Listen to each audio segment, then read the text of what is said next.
We're watching shares of Nike today. They are higher, almost 15% after the company lifted its guidance and found success using promotions to sift through its high inventory, helping to reduce its gross margins. Bernstein senior analyst Aneesha Sherman and BMO managing director Simeon Siegel join us now. Great to have you both here with us.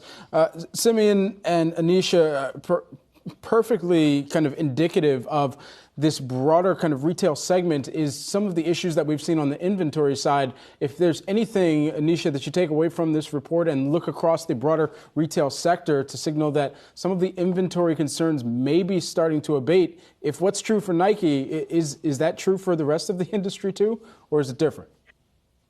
Hi, Brad. No, I mean, I would say the opposite. I think, Nike's inventory is still year over year up 43%. It's slightly better than last quarter's 44%, but it's going to be a slow journey to get that number down. And this is despite heavy promotions. We track promotions on a weekly basis. They've been higher than they have been for the last year and a half, into Black Friday, et cetera. We saw factory stores promoting a ton of new product, mostly apparel, but the inventory number still didn't come down as much as they should have, as much as it could have. We're seeing that trend broadly across the sector. If you look at kind of Lululemon, VF, Deckers, I mean, we're seeing some big inventory numbers. So if a brand like Nike can't clear inventory rapidly, I think what it means for the sector is we'll see another few quarters of heavy inventories into sort of mid to late 2023 before we see any kind of normalization.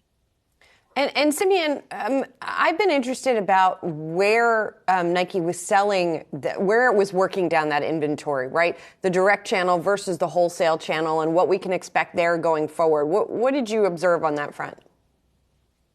Yeah, it's so fun, Julie, because you and I have talked about this forever. Whether I was just hearing what I wanted to hear or not, they talked about wholesale much more than they've talked about wholesale in the past. And so this notion of D2C is not all it's cracked up to be that you and I have run through.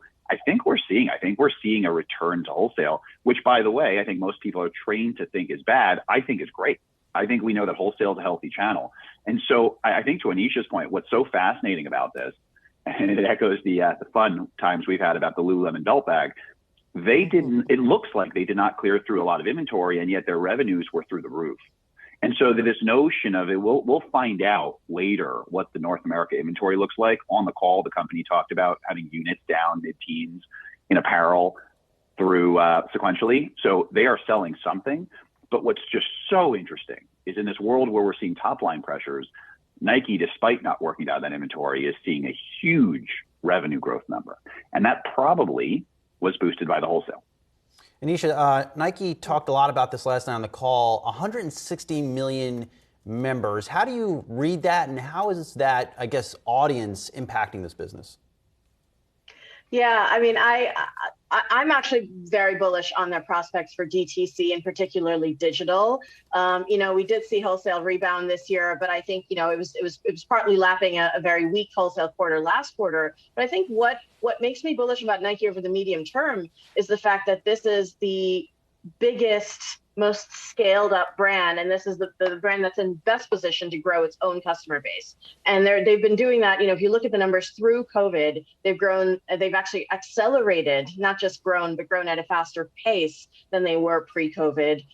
They are making a heavy push for people to sign up to the app, the main app, the sneakers app, the training app. And so they get this portfolio of apps and a way to segment the product across their customer base, to personalize it a little bit more. And they've invested a lot in data analytics to be able to do that. So I think that points to the future wave of growth that we'll see over the medium term, which isn't just going to come from cranking out volume and, in mass. It's going to come from more personalization and targeting. And the way you do that is by growing your customer base and learning more about them.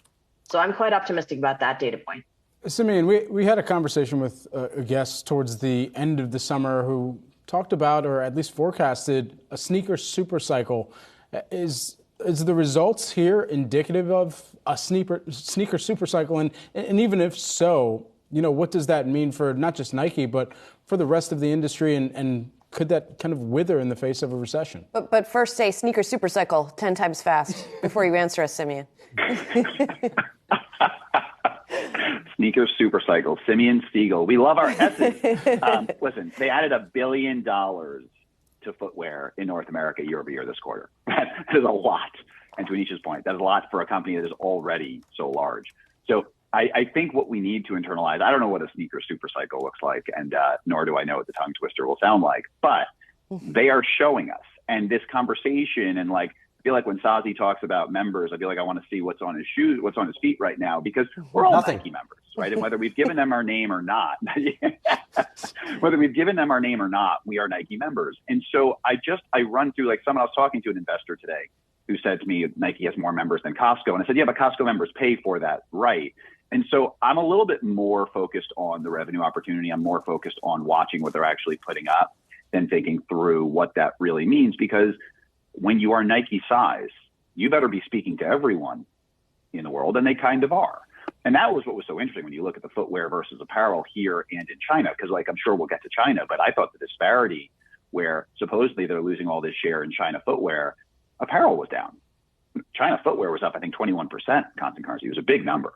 So I think whether we are in a sneaker super cycle is driven by Nike's performance. When you're that size, Nike's performance is suggesting we are in whatever that strength is.